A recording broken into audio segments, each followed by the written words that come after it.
आते हैं दिल्ली से समीर, स्वागत है आपका। पूछिए अपना सवाल। हाँ जी, देखिए मेरे पास एसबीआई का क्रेडिट कार्ड है जी। उसकी लिमिट 15,000 है। मैंने उस पर कोई भी खर्च नहीं किया, फिर भी किसी ने मल्टीपल ट्रांजैक्शन करके 24 और 25 सितंबर को किया उसने जी। और उसका टोटल अमाउंट बनता है 16,291 रुपए। मैंने इसकी रिगार्डिंग एसबीआई को लेटर भी लिखा, लेकिन उन्होंने अभी तक कोई भी रिप्लाई नहीं दिया मेरे को। जी। और आपने ये फोन करके पता करने की कोशिश की कि यह ट्रांजैक्शन कहाँ हुई है, कहाँ खर्च हुआ है?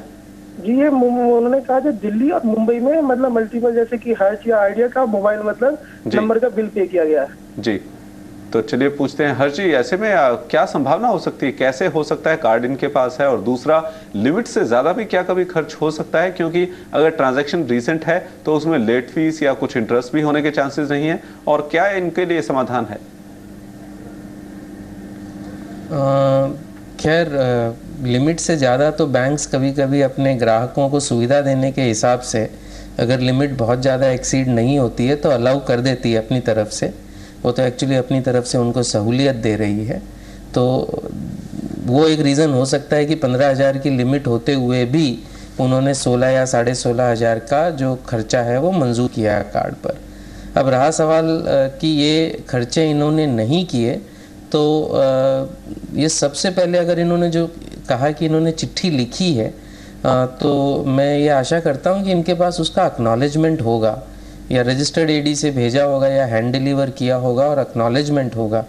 अगर एक्नॉलेजमेंट नहीं है तो तुरंत वही चिट्ठी वापस भेजें और उस पर एक्नॉलेजमेंट लें, या तो रजिस्टर्ड एक्नॉलेजमेंट ड्यू पोस्ट से भेजें, या बेहतर इससे यही होगा कि वो हैंड डिलीवर रख के उसका एक्नॉलेजमेंट ले लें और तुरंत इस पे डिस्प्यूट रेज करें, क्योंकि ये खर्चा तो उन्होंने तो किया ही नहीं है जी। तो नॉर्मली जब कस्टमर डिस्प्यूट रेज करता है तो बैंक पहले उसको रिवर्स कर देता है जब तक कि उसकी तहकीकात ना हो जाए, तो वो होने की संभावना अच्छी है। और जब 400 वगैरह बैंक देखेगी तो उनको शायद ये समझ में आ जाए कि ये ट्रांजैक्शंस इस कस्टमर ने नहीं किए हैं। अगर ये ऑनलाइन हुआ है तब थोड़ा सा मुश्किल आ जाती है, क्योंकि उसमें कोई चार्ज स्लिप तो होती नहीं है, लेकिन फिर वो क्या चीज़ के लिए खर्चा हुआ है, जैसे इन्होंने कहा कि मोबाइल फ़ोन का अगर पेमेंट हुआ है तो उसको ट्रेस करना कोई बहुत मुश्किल काम नहीं है। और अगर इनको ये लगता है कि कोई फ्रॉड हुआ है तो इनको पुलिस में भी कंप्लेंट करनी चाहिए, ताकि अपनी तरफ से ये सुरक्षित रहें जी। एक चीज़ का इनको ध्यान रखना चाहिए कि कई केसेस में ये जो मिसयूज़ है ये कार्ड होल्डर के जो क्लोज रिलेटिव्स होते हैं उनका भी होता है, जो कि पता लगने के बाद शायद कार्ड मेंबर जो है वो उसके खिलाफ एक्शन शायद न लेना चाहे। तो ये ज़रा थोड़ा सा वो पता कर लें और फिर उनको जो एक्शन लेना है वो हिसाब से वो डिसाइड कर सकते हैं जी।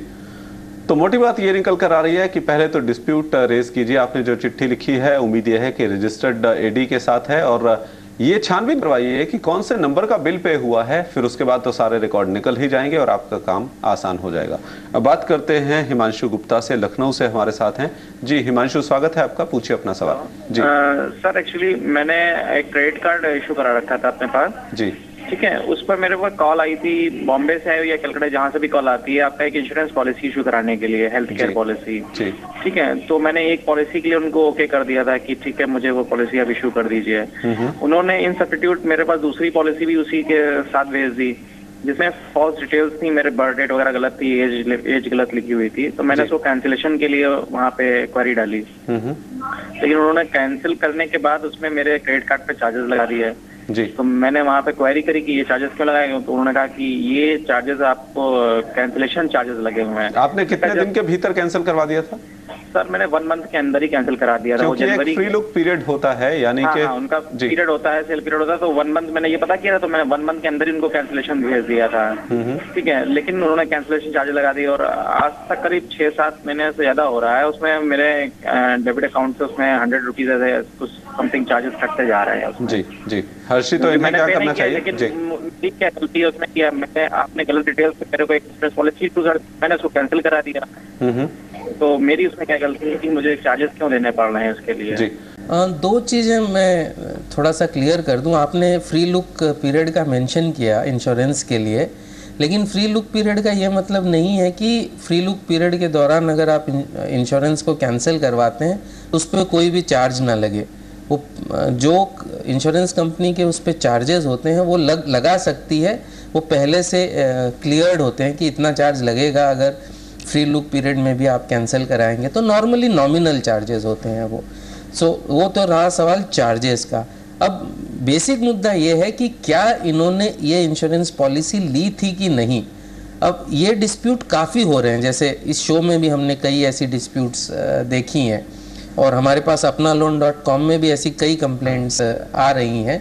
तो सबसे बड़ा अब बैंकों ने क्या किया है कि उनके पास इसकी रिकॉर्डिंग्स भी हैं। अब जो लोग वो फ़ोन पे आपसे अप्रूवल लेते हैं उसकी रिकॉर्डिंग होती है, मोस्ट बैंक्स उसकी रिकॉर्डिंग रखते हैं, तो उसको भी आप एक्सेस करवा सकते हैं। और मेन चीज़ है इनको, चूंकि ये तो बैंक से लिया हुआ है क्रेडिट कार्ड है, इन डिस्प्यूट इन्होंने ऑलरेडी रेज कर रखा है, तो चूंकि इनके समाधान इनके मुताबिक नहीं हुआ है, उनको इमीडिएटली बैंकिंग ओम्बड्समैन में कंप्लेंट कर देना चाहिए। इसको लाइटली नहीं लेना चाहिए। ये आज 200, 500, 1000 रुपये हैं, ये बढ़ते बढ़ते इस पे लेट पेमेंट, इंटरेस्ट पेमेंट करते करते बड़ी अमाउंट ये हो जाएगी। और अगर ये लड़ना नहीं चाहते हैं कि प्रैक्टिकल भी अगर करना चाहते हैं तो ये पेमेंट करके बाद में भी लड़ सकते हैं, ताकि इनका क्रेडिट हिस्ट्री खराब नहीं हो। तो that is the advice that I would give. आप पेमेंट कर दीजिए अगर अमाउंट बहुत ज़्यादा नहीं है तो, और फिर लड़ते रहिए तो आपको रिफंड तो मिल ही जाएगा। जी मेरा सवाल ये है जी कि अभी मैंने इंटरनेट से रेलवे रिजर्वेशन करवाना चाहा था, तो मुझे लगी मैं डेबिट कार्ड से वो काम करा सकता हूँ जी, लेकिन बाद में पता चला कि वो काम क्रेडिट कार्ड से ही हो पाएगा। तो मुझे ये उसका एडवांटेज नजर आया जी क्रेडिट कार्ड का। तो मैं ये जानना चाहता हूँ कि क्रेडिट कार्ड के और क्या ऐसे एडवांटेज हैं जिसका फायदा मैं डेबिट कार्ड के ऊपर ले सकता हूँ, मतलब जो चीज डेबिट कार्ड में नहीं है वो लेकिन क्रेडिट कार्ड में है, ऐसे मुझे कुछ एडवांटेज आप बताइए। खैर सबसे बड़ा फायदा तो इन्होंने अभी बताया कि हर पेमेंट पे डेबिट कार्ड एक्सेप्ट नहीं होता। कई ऐसी जगह है जो लोग डेबिट कार्ड एक्सेप्ट नहीं करते। एक वर्ल्ड डिस्प्यूट चल रहा है बिटवीन मर्चेंट इस्टेब्लिशमेंट्स, जो दुकानदार हैं, और जो ये नेटवर्क्स हैं वीसा और मास्टर, इनका डिस्प्यूट चल रहा है डेबिट कार्ड्स को लेकर। तो क्रेडिट कार्ड सब जगह एक्सेप्ट होते हैं। तो सबसे बड़ी बात है, पहली बात है एक्सेप्टेंस। दूसरी बड़ी बात यह है कि डेबिट कार्ड तो एक तरह का इलेक्ट्रॉनिक चेक है।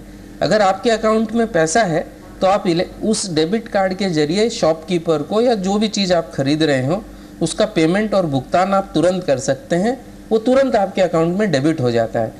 क्रेडिट कार्ड में आपके अकाउंट ही होना ज़रूरी नहीं है, उसमें बैलेंस भी होने की कोई ज़रूरी नहीं है, आपको पेमेंट की सुविधा मिल जाती है।